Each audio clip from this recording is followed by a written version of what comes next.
ini membicarakan soal isinya perkara yang diikrori atau menafsiri dari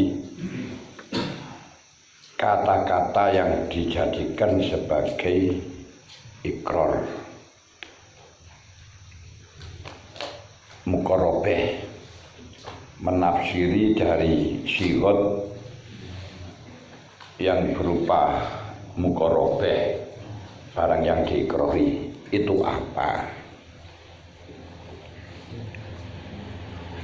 Walau akoro lahu bi alfin fi yaumin summa akoro lahu bi alfin fi yaumin akhor lazimahu alfun fakot. Andai kata seseorang dalam suatu hari telah mengakui punya hutang 1000, lalu di hari yang lain mengatakan lagi saya punya hutang 1000, ini tidak dianggap mempunyai hutang 2000, tapi hanya cukup mempunyai hutang 1000. Kenapa? Li'anal iqrar ikhbarun. Sedangkan iqrar itu adalah mengkhabarkan hak yang menjadi kewajiban mukir terhadap muqarrulah.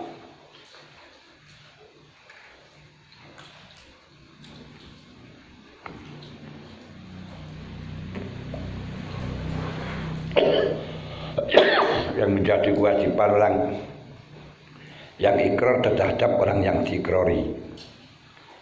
Wa ta'addudu la yaqtadi ta'addudal mukhbar anhu. Sedangkan menghabarkan berkali-kali ini tidak berarti menunjukkan bahwa yang dikhabarkan itu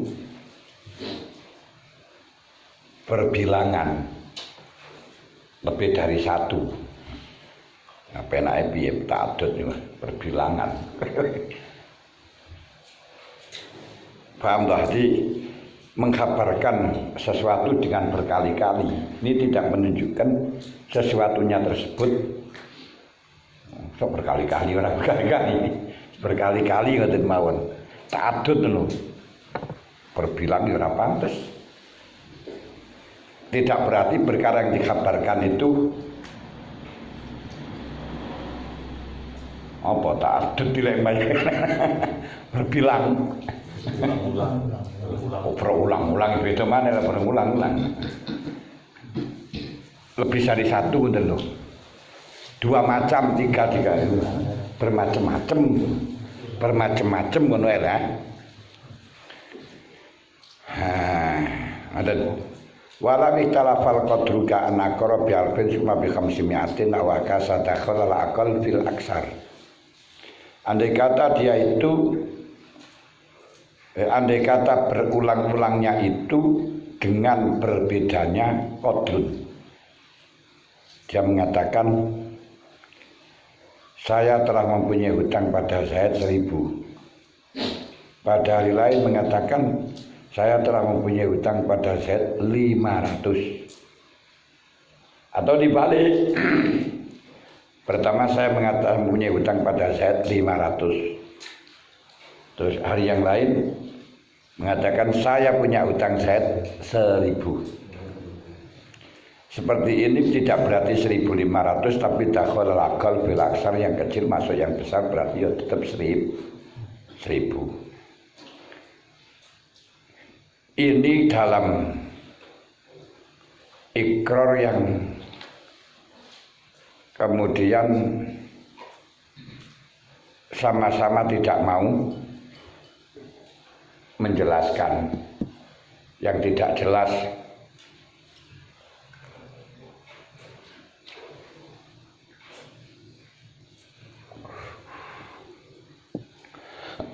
Jadi tetap bersengketa di hadapan hakim.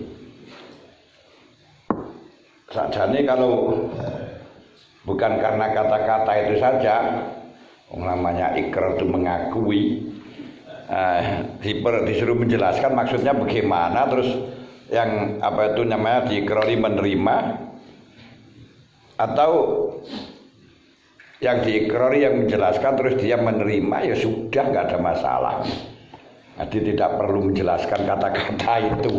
Jadi menjelaskan kata-kata yang harus ditafsir yang semacam ini ketika terjadi tarik ulur di hadapan hakim.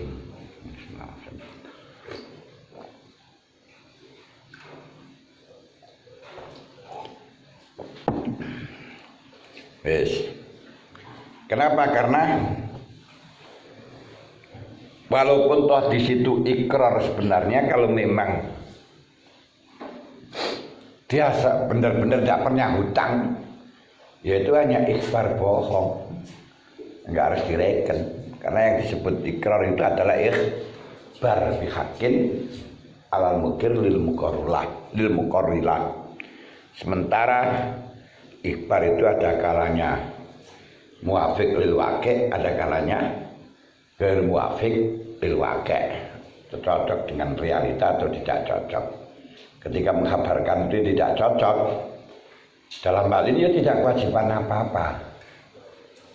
Wong dia goroh. Hanya saja ketika di hadapan hakim kata-katanya itu dicekel, makanya jangan goroh di hadapan hakim.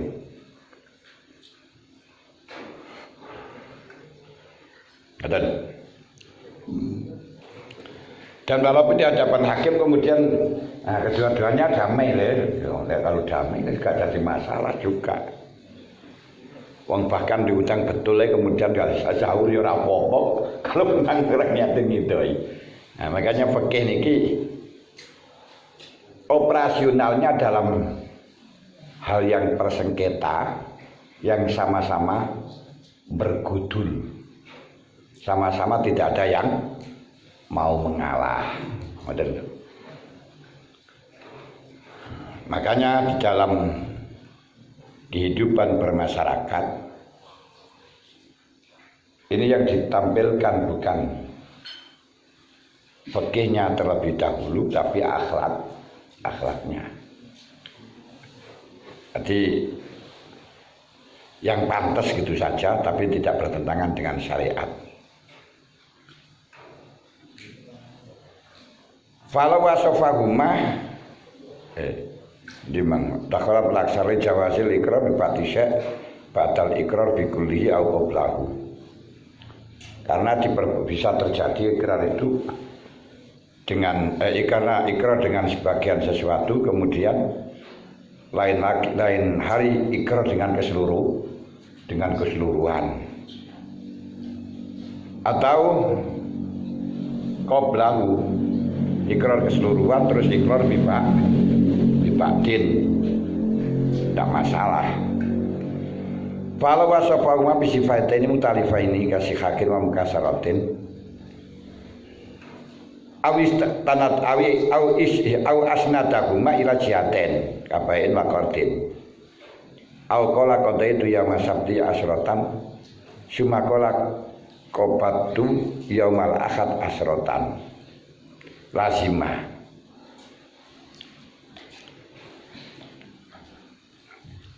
Kalau dia itu mensifati dua perkara tadi dengan sifat berbeda. Saya telah mempunyai hutang pada Zaid 10.000 uang receh. Lain hari mengatakan saya punya hutang Zaid 1.000 uang wukul, duit wungkul, bukan recehan. Atau dengan mensandarkan pada dua arah, saya mempunyai hutang Zaid 1.000 uang receh dari hasil jual beli. Terus lain hari mengatakan saya punya hutang Zaid 1.000 dari aku dengan disebabkan qardun, hutang. Berarti mensandarkan penyebab kewajiban ini ada dua macam. Satu qardun, satu be'.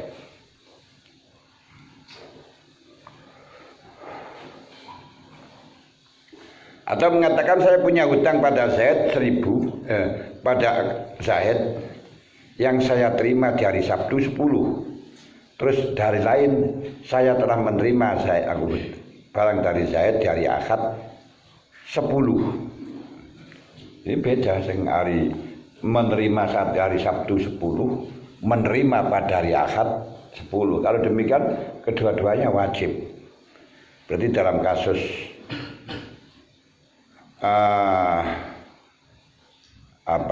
kasus saya punya hutang pada Zaid 1000 dari jual beli, terus lain hari mengatakan saya punya hutang Zaid 1000 dari hutangan, ini berarti 2000. Saya punya hutang pada Zaid uang recehan 1000, terus lain lagi mempunyai hutang pada Zaid uang ungkulan 1000. Ini berarti kewajibannya 2000, yaitu uang receh dan uang ungkulan utuh.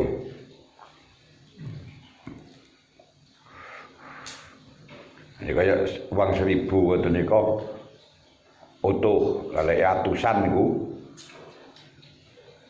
pecahan ngoten ya. Di panjenengan duwe 100.000 siji tok niku utuh. Tapi 10.000-an wakeh niku sadya padha 100.000 nih, tapi 100.000 recehan, pecahan. Ini kewajibannya 2 dalam 3 surah tersebut. Berarti kalau dalam surah pertama utuh dan ungkul, ini kewajibannya loro, utuh dan ungkul. Kemudian disandarkan dari 2 sebab, yang 1000 dari utangan, yang 1000 dari kewajiban dalam jual beli, berarti 2000. Demikian pula ketika mengatakan saya telah menerima hari Sabtu 10.000, menerima hari Ahad 10.000, berarti kewajibannya 20.000. Kalau dia mengatakan lahu alayya alfun min samani khamrin au kalbin au alfun qadaitu lazim maul afu bil adhar. Kalau dia mengatakan saya punya hutang pada Zaid 1000 dari jual beli, hasil jual beli khamr atau asu, atau mengatakan saya punya hutang 1000 yang sudah saya sahur, maka menurut qaul azhar di sini kewajiban 1000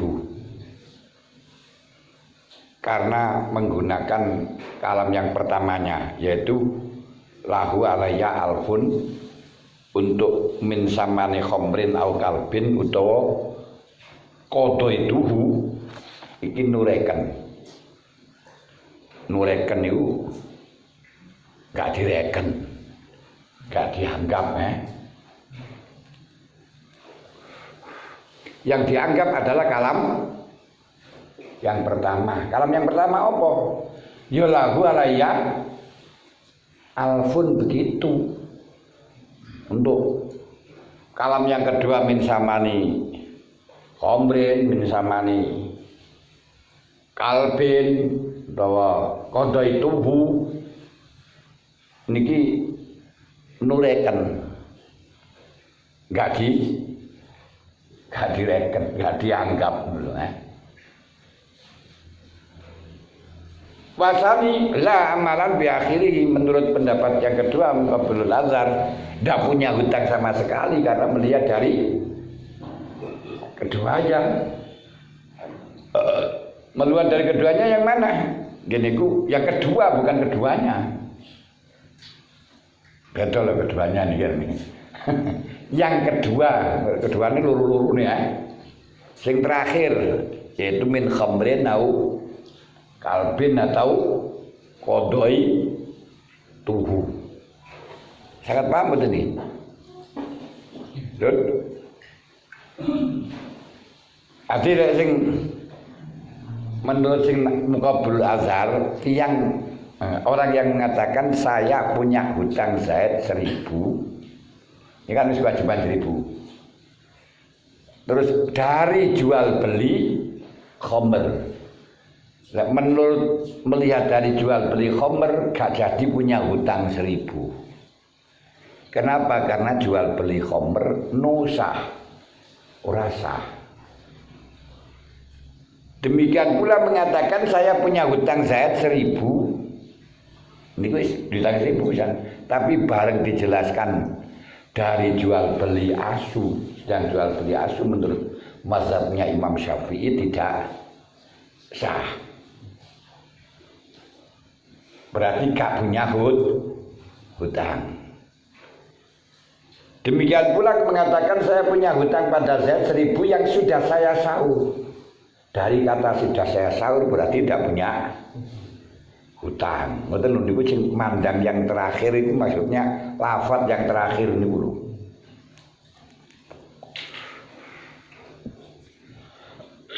Menurut Azhar tetap mempunyai hutang 1000 karena mandang lafaz yang pertama apa?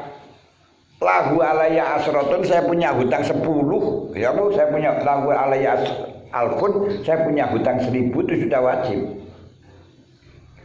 Sedangkan penjelasan yang tidak muktabar yaitu min samani khamrin au kalbin itu tidak muktabar, tidak direken sebab hal itu tidak sah dalam syariatnya Imam Syafi'i. Maka yang tidak sah itu ya enggak usah dianggap. Nah, sajane niki yo mastama al halal wal haram, gulibal haram apa gulibal halal. Kalau kita masuk gulibal haram, ya ora oleh apa-apa, gak kewajiban. Tapi kalau kita masukkan al halal la yuharimul, al haram la yuharimul halal, ya sing halal mah gak jadi, sing haram mah gak dianggap, betul lho. Jadi berarti lafaz min samanil khamri atau samani kalbin nggak dianggap. Yang dianggap pada yang bisa dianggap yang sama. Ini ku lahu alayya alfun. Maksudnya ngoten. Paham betul? Yang ngoten ini jarang kan? Bahkan kasus seperti ini hampir kadang satu umur gak pernah menemukan. Ngeten iki hanya jikalau. Ya nanti bisa dipakai dalam tanjir ngoten mawon ketika ada kasus-kasus lain.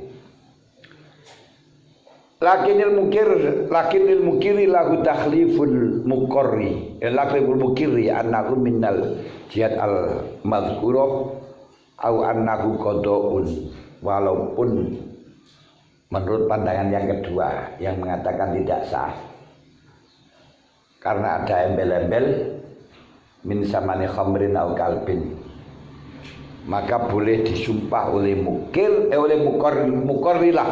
mukori orang yang diikrari lagu menyumpah kepada orang yang ikrar betul itu dari 1000 dari jual beli khamr.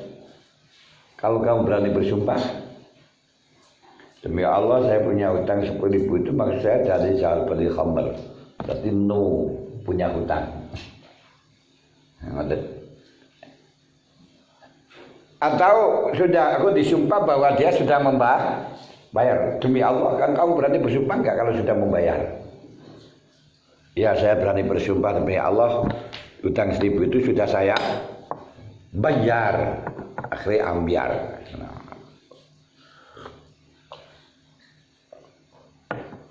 Paham ya? Wis ambiar wis ora ana apa-apa ngoten. Wong bahasa ambiar niku kan biyen wis enek tapi gak populer saiki mari dadi populer praksi ambiar ngono ya. Mbon apa.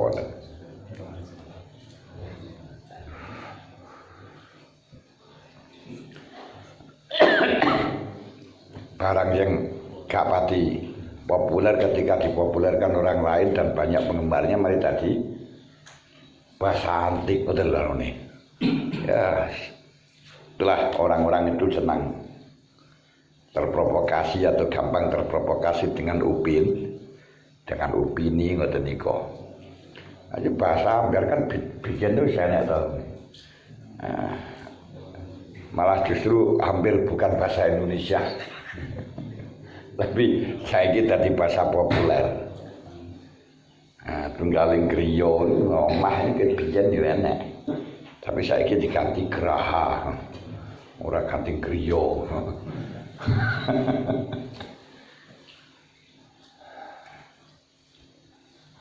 Walau qala lahu alayya alfun min samani abdin lam akbidhu qabito yakbadu. Lam akbidhu.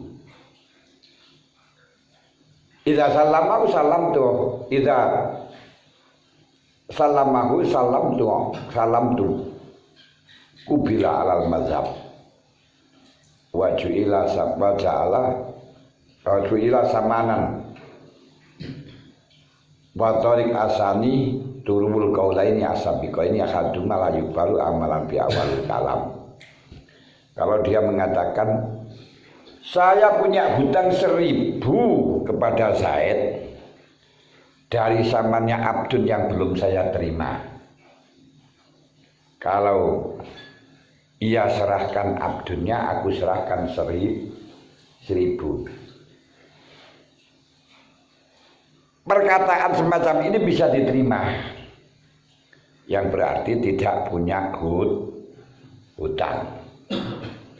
Menurut pendapat yang kedua, ini bisa terjadi fasal, dikenek fasal ayat di atas. Ayat di atas bagaimana ketika ada dua kata, yang pertama sah, yang kedua menunjukkan tidak sah, ini terjadi dua pandangan. Untuk mengikuti pandangan yang pertama, yang sah ya yang sah saja, yang belum, yang mengatakan tidak sah itu tidak direken. Berarti bagaimana? Ketika mengatakan lahu alayya alfun min samani alayya alfun, ini sudah sah.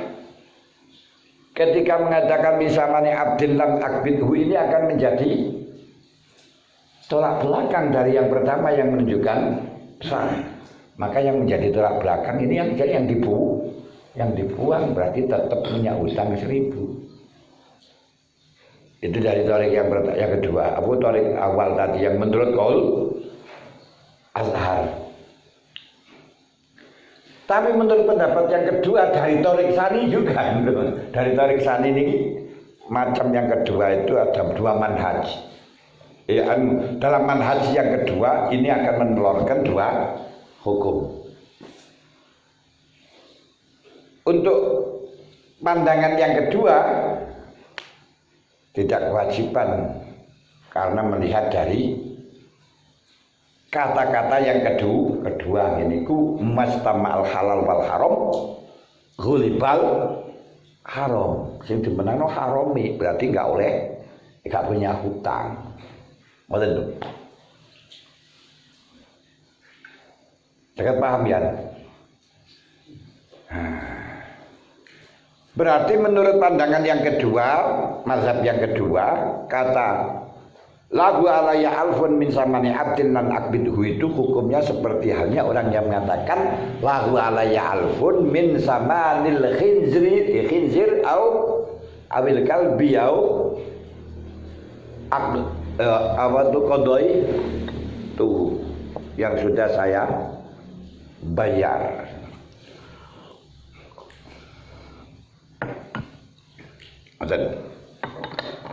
Berarti untuk kalam yang untuk mengikuti jihad yang kedua yaitu mengamalkan amal yang akhir, mengamalkan yang haramnya, akhirnya menjadi ambiar.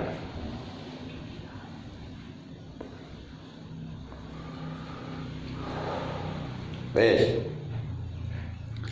Walau qala lahu alayya alfun bina insyaallah lam yazau syai'un alal mazhab. Saya punya utang 1000 insyaallah. Niki gak wajib apa-apa. Dikarenakan li'annahu ala qul iqrar bi masyiatillah ta'ala, karena menggantungkan iqrar dengan masyiatillah wa ya ghaibun anna, sedangkan masyiatillah itu tidak diketahui. Wa tariq asani turul qaula ini asabiqa ini. Menurut mazhab yang kedua tetap kena pasal di atas, yaitu ada kata-kata yang sah diteruskan dengan yang tidak sah. Ini menjadi tidak sah semuanya. Apa yang tidak sah itu dibuang, yang sah yang dipakai yang sah. Terjadi khilaf seperti di atas. Ngoten. Paham ya?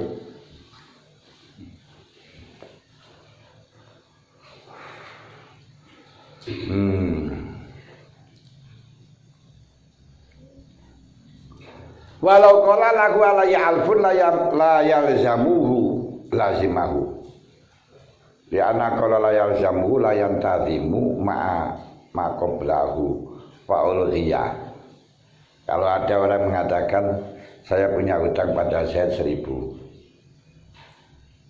yang belum wajib, la yalzamu tidak wajib, tidak resmi. Saya punya utang Zaid 1000 tidak resmi, tidak luzum, tidak resmi.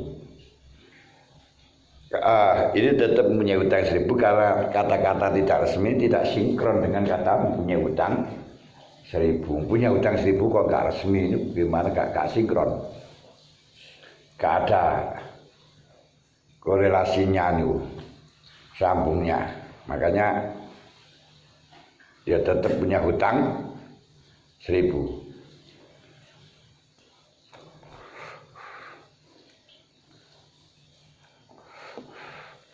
Walau qala lahu alayya alfun summa jaa bi alfin wa qala aradtu bi hadza wa huwa qati'atun fa qala al muqarrulah li alaihi alfun akhar dinarun suddiqa al muqirru bil azhar bi yaminihi annahu laisa alaihi alfun akhar. Orang yang ikrar mengatakan saya punya hutang 1000 kepada Zaid, kemudian bawa 1000 dikembalikannya, ini duit 1000 ini 1000 nih. Padahal 1000 ini bukan hutangan, bukan apa, tapi titipan. Mestinya karena titipan itu bukan mengatakan alaya, tapi inti. Tapi ini pakai alaya. Nah, terus dia mengatakan arotubi, yang saya maksudkan saya punya utang 1000 yo, uang ini loh yang kamu titipkan itu. Kemudian yang diikrori, enggak, selain titipan ini pancen kamu mempunyai hutang 1000 dinar. 1000 dinar itu petang kilo. Nggih 1000 dinar, sak dinar petang gram, tapi petang 1000 gram berarti petang kilo.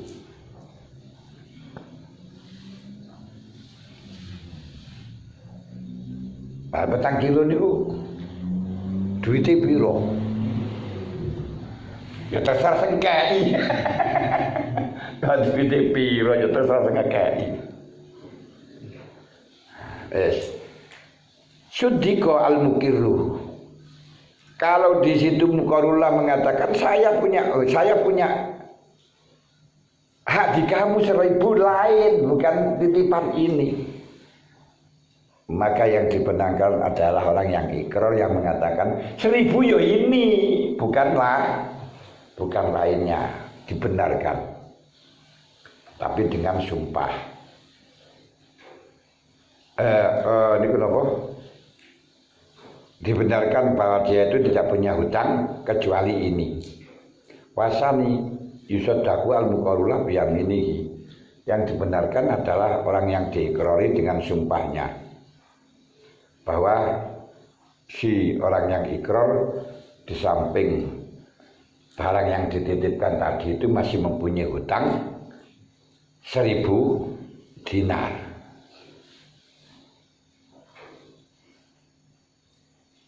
Kenapa kok yang dimenangkan kaum muqarrula dalam hal ini dengan sumpahnya? Karena seakan mukir itu mengakui punya hutang dan sudah membayar. Al aslu adam, adamu hadza duduk titipan.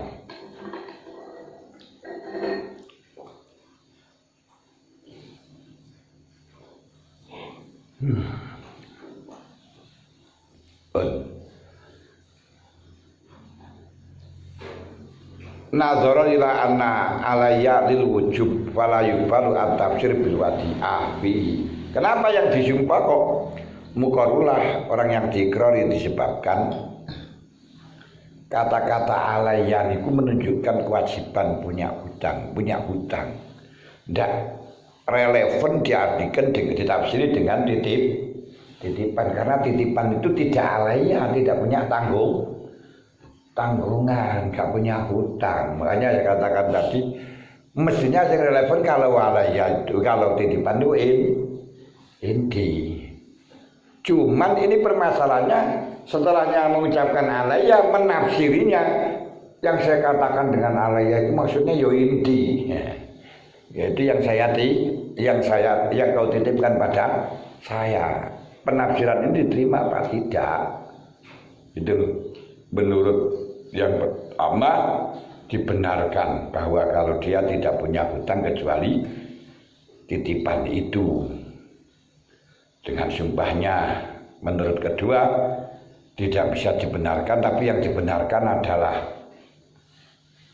sumpahnya orang yang diikrari, yang mengatakan kamu punya hutang 1.000 selain titipan. Alasannya karena bahasa alayya ini menunjukkan mempunyai hutang, maka tidak bisa ditafsiri dengan di sampingku, tidak bisa ditafsiri dengan tidak bisa ditafsiri dengan kata-kata titipan padaku. Tapi wa ujiba bi ihtimali iradatil wujub bi khibdil wadi'ah. Namun bisa dijawab ihtimalnya yang kedua yang mengatakan alayya itu punya hutang, tidak bisa dikatakan wadi'ah. Itu bisa dijawab, maksudnya alayya itu kewajiban menjaga, bukan kewajiban membayar, betul lho. Nah, ini yang ngeyel yang mengatakan ya adalah yang mengatakan yang pertama tadi Al-Azhar. Wes.